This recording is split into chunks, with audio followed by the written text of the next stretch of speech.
Greetings, thank you for joining me today. Now, if you have a dodgy landlord, or if you are a dodgy landlord, you may have come up against the issue of mould, black mould, that just appears all over the property and causes havoc. And if you're a renter, of course, you'll probably have experienced the same.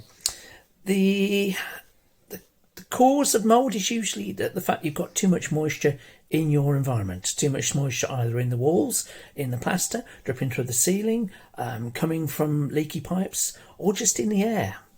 Just the act of breathing, living in an enclosed space is enough to create high humidity, or higher than we'd like it, and it will allow black mould and other moulds to grow and spread across the walls and the surfaces.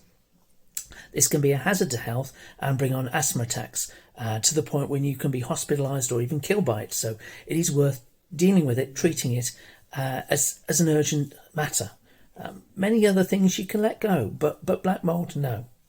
Now, to that end, there are lots of renters organisations that take a strong line against this, but a lot of the time the mould is simply because you keep the windows shut to keep the heat in or the heat out, as the case may be, and you've created that enclosed environment. And modern housing, whilst it's ventilated to a certain extent, it still has to be ventilated properly. And so the Germans have the right idea. They have a practice of opening the windows and letting the air blow through.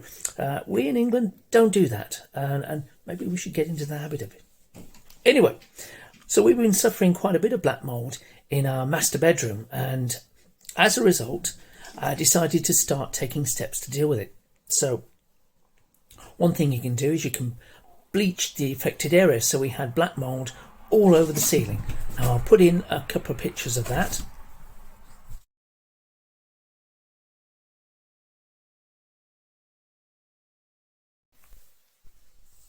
So there was mould building up on the ceiling. Now our sons, he had this room before us, and he would complain of dripping sounds, particularly on damp, cold nights. Dripping sounds, and the mould will build up to an extent where you'd have to get at it with bleachy cloths, and it's its own set of hazards, because of course if you're using bleachy cloths on the ceiling above you, you're going to spray yourself with bleachy water. Fudge, come on dear, no, come on, right. Oh, she's a sweetie, she really is, but she does like to get in your face. Anyway, so I didn't want to do that too much. We've done it quite a few times. And at the sixth time, I thought, you know what, it's getting too much. It is time to put a lick of paint up there. Maybe a lick of paint on the ceiling just to cover the affected area will stop it for a while. But no, it did not. So I thought, okay. Maybe we need a little extra help. Now, to that end, let me introduce you to a product. Now, there are plenty of products available in the shops to treat mould when it happens on your ceiling. Curok do a great one, which is great for bathrooms, things like that. But when you've got paint that's a little more vulnerable, your bedroom paint, things that aren't gloss, then you need to be a little more careful. And this is where this product comes in. It is, you are going to sit down, my love. Dear. It's from Owatrol, Owatrol, who make a variety of paint products, varnishes, and all sorts of things. But this is probably one of their best, in my opinion, in my humble opinion. We are not being paid to say this. Not being paid, no. You cannot buy my opinions. He said, don't think you can. You cannot buy my opinions. It has to work. Otherwise, I'm going to say so. Now, this little bottle was £25. I bought it online. You can find it on eBay, and actually from the Owatrol website as well. And you might think that's an awful lot of money to pay for a wee bottle, but it's a paint additive, so how much is your time worth? How much is your time worth? Exactly. It is worth it in the amount of bleach you save, in the amount of time you save. It's worth it because you don't get a face with the bleach. It's worth it because your overall paint effect will be better. So you get a literal cap full of this stuff and add it to your paint, 2 litres of paint, and just mix it in thoroughly, of course, and then it just goes to work. So when the paint dries, it's resisting mould. And I can tell you, the mould would build up on our ceiling with the damp in the air within weeks, within a couple of days. This has put a stop to that. For how long, I don't know. I'll let you know. But the online reports for this product say everyone who's used it say it's pretty damn good. It's been over a month. It's been over a month now, and it hasn't come back, which is really, really good. And I'll be using it all over the house, I think. Now, it's additive for damp conditions. It is tropical strength. Tropical strength, yes. Now, it does have all the usual warnings you get with potentially dangerous products on the bottle. The usual hazards to life, hazards to aquatic life. Go on, focus. Yeah, it's not going to focus.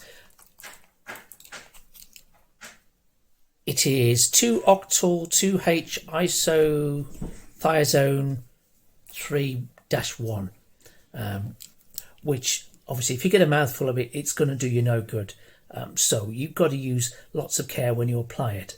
Now, there are risks to applying any product, any antifungal product, so you should take those into account if you're going to use it. I did. I discovered I weighed it up and I thought, do I really want to be breathing black mould spores for the next foreseeable future along with the family, or do we want to treat it and do something about it?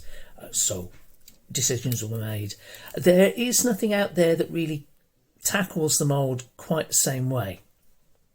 I mean, Home Bargains sell things like Kilrock's anti-mould treatment for bathrooms, which is good, and you can treat it with regular bleach, but it will come back. This stuff, a notch above. So yeah, now you might say, well, okay, it's all very well treating the mould, but what is the cause of the mould? Well, story time. When we bought the house, we were sold the house on the notion that all the usual things were okay. You know, the electrics were okay, the roof was okay, the floors were okay, there's no rampant woodworm or anything like that. All the usual surveys were done. And we were told in the loft, yes, it's got standard insulation, don't worry about it. Yeah, but I have trust issues and they're no better now. So we've got three rooms. We've got the front room, the middle room and the back room, which is the office. The back room has a loft hatch. Now, not all houses do, but I thought, well, let's have a peep up in the loft hatch, check there's insulation up there, and see if I can see the rest of the roof. Now you go up there, and all around the loft hatch is a good layer of 6 inches of insulation, Rockwool insulation. It's old school, but it's still an insulation of sorts. And there's a notice pinned to the rafters. It says, "Do not come up here. Do not come up here. The ceiling will not bear your weight. It's just lath and plaster, hopes and dreams, and it will not bear your weight." Now, that might be the case for the extension where the office is, but it's not the case for the front room and the middle room, because those rooms were built properly and they've got good joists. You can actually, some people in this street have created their own third floor. And but I looked at the insulation around the loft hatch and thought, that's all right. It's probably okay. I trusted the sign, but it was lies, absolute lies. And I'll show you what we discovered when I created the second loft hatch in the middle bedroom. Run BT.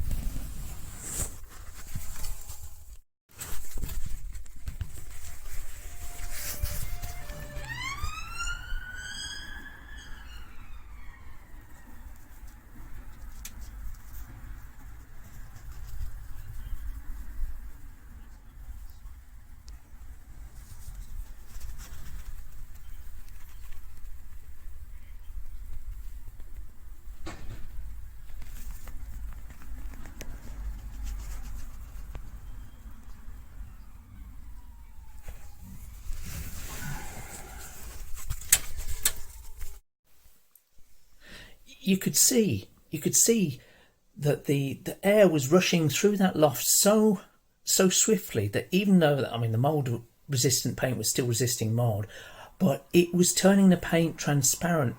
It was that cold, and the moisture was getting so bad up there that I had to get up there and put insulation in the loft again. And now it's pretty much sorted the problem. So all's well that ends well. But yeah, so I guess the take home from this is, if you've got mould, you better treat it, because it will damage your health if you don't. If you are told something, don't necessarily take it on trust. Sometimes it's worth investigating yourself. And on that, whatever you do, thanks for listening. Have a great day. See you soon. Bye for now.